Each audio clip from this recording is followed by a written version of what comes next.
Thank you very much for the question. It's a question, let me just remind you, asking me when will the general election take place in China based on my prediction. Well, I think, honestly, I used to ask myself this question, but I stopped asking this question quite some time ago. Not because I have a very sort of pessimistic view about this, but because I think we probably want to ask ourselves, so why do we ask a question like this? Yeah, what do we really want to know? If you look at China, China has become much more prosperous compared to, let's say, 30 years ago. Yeah, there's no dispute about this. But at the same time, you do see there's increasing unaddressed grievances. Yeah, there's a widening inequality. There's a rampant corruption, which we all know, and there are people got shot, but well, okay. And there are many other issues, yeah. But essentially, we have some level of election. It's happening on the ground with all the villages. The village leaders are publicly elected for many, many years. And they have made some progress in terms of ensuring accountability and holding their leaders accountable so that they do the things that they should be doing, but not saying to the full extent of achieving what a democratic system is really supposed to achieve. So what it's really come down to is not so much as an electoral democracy. It's really about an effective ways to ensure accountability. And for China now, as we see the government, including the outgoing MP, the PM has been talking about political reform for many, many times and in a very decisive way. But all he could do is really just to keep the idea alive. And we see a very, put in positively, a very measured approach to political reform.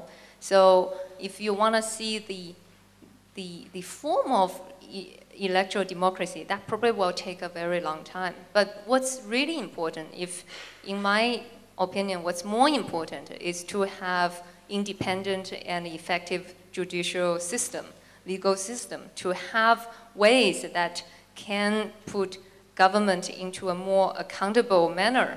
And that's probably more important. Otherwise, we may have the form or the look of a democratic system at different levels, but whether we are delivering the substance of a democracy is a completely different story. Yeah? So, thank you. I think I'd like to invite my friend, old friend, Dr. Anwar, who's been here for a long time, to say a few words on what he thinks governance should be. Dato'.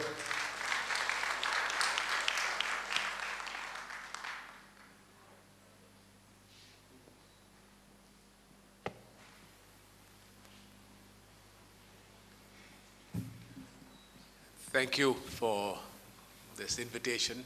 My name is Anwar Fazal and I'm from Penang. Thank you so much also for sharing the stories. One of the interesting things I learned very recently was looking at how people in countries that are fast developing are parking their money abroad. And a study in Switzerland showed that among the top countries who are parking their money in Switzerland were actually China and India. So you can see a huge transformation taking place. And the other is linked with that, the whole question of tax havens all over the world, what are called treasure islands. And this mega issue about how money floats internationally and how people are not prepared to deal with that issue is a matter of concern. So that's my little contribution. Thank you so much. Any comment? Thank you very much for that comment. I come from Sumatra. My forefathers, they put their money in the past either in Penang or Singapore.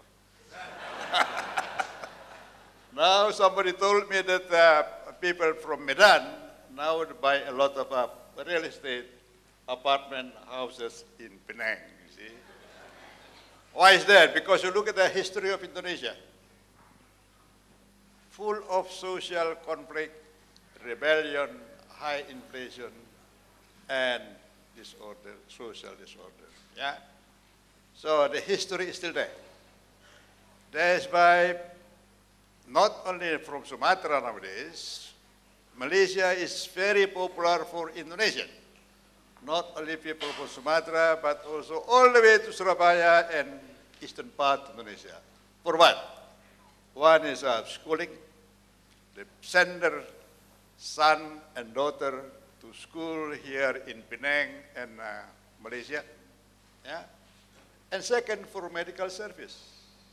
Because your medical service here much better than average Indonesia. And also I heard it's much cheaper. Because you extended the subsidy also to Indonesia. Yeah, so I think I should be proud of that, yeah? Now it shall become your export commodity, schooling and medical service.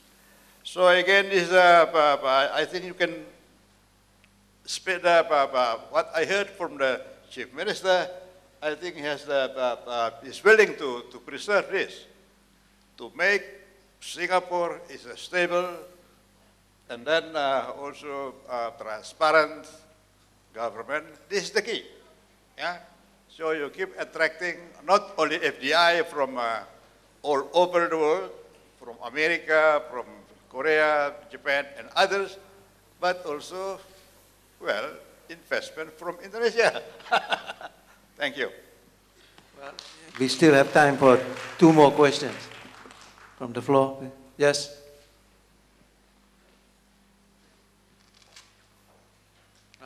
You will be next. You'll be next. Okay. Thank you. I have 2 questions for Dr. Sherry. The first question is about the rate in which China is industrialized. What China has achieved in 30 years took Europe over 100 years. To what extent is it sustainable? Commentators have pointed to concerns about environmental degradation, concerns about the scarcity of natural resources, such as water and oil, leading to Chinese state firms investing in Africa, so on and so forth. Has there been any serious measures to invest in sustainable alternative energy, like solar power, low carbon technology, so on and so forth? My second question is regarding the democratization process. You made a brief comparison between China and Indonesia. I do want to highlight one point that you might have overlooked, and that is the point that the democratization in Indonesia was fueled and mobilized by popular movements. Trade unions, student organizations, NGOs, so on and so forth, faced the military as a price to pay for democratization. What kind of analogs are there in the Chinese case? The pressure for reform that we find in the state, among the state bureaucrats, is it coming internally within the bureaucracy, or is it somehow responding to situations on the ground from unions, NGOs, and so forth? So clarification for that would very much be appreciated. Thanks.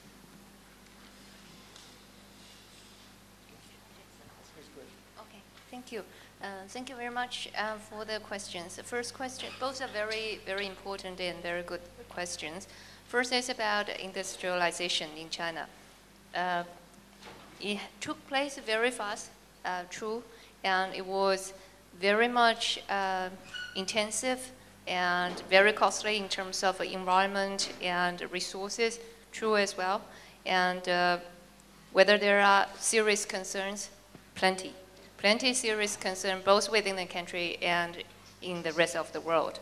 And I'm sure this kind of concerns is not just shared at the leadership, amongst the leadership, but also felt very intimately at the corporate level in the business society.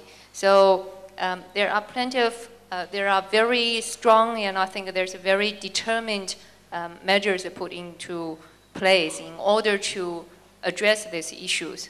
To what extent this will really mitigate the problem, to what extent we will see a turnaround and China can become a champion of green economy or blue economy, I don't know. I think that will take a longer time, and it will involve institutional change in terms of changing the incentives as well. But I think there are real efforts. For example, the biggest solar panel manufacturer is Chinese, who couldn't get enough support in Australia and move back to China and become the biggest manufacturer of solar panel.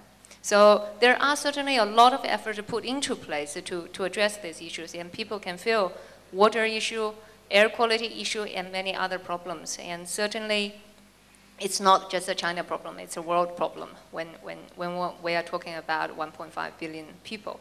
So I think we will certainly need more discussion on this in terms of both technological advancement as well as institutional change to change the behavior and incentives facing citizens, facing corporations, the different business people. So that will be my answer to this question. Second, the comparison between China and Indonesia. Now, the comparison was intended to say what was important in terms of changing political institutional structure in order to suit the moving socio-economic conditions. It's not intended to say what's happening in Indonesia will happen in China. For sure, these two countries share similarities and contrasts at different times, but these are very different situations as well. China has had thousands of years a unified country as government, centralized, and Indonesia share a very different history. So against all different measures, these two things cannot be sort of, one thing is not so as predictive as the other. But what's important is really the constraints in terms of institutional structure will become such an important issue as we can see the social unrest, even based on official numbers over the past, say, 10, 15 years, it has increased by more than 10-fold. And that's official number, that's official stats in terms of social unrest. And we also see mass movement, we also see strikes. We also see people really have different aspirations as a younger generation growing up in a very different environment. So people have new demands, and I think this will push the government to change, will push people to think further. And if the lesson from other countries is really, if you don't adapt enough, if the institutions are not changing in order to be compatible with the changing environment, there will be major trouble. There will be major issues down the track.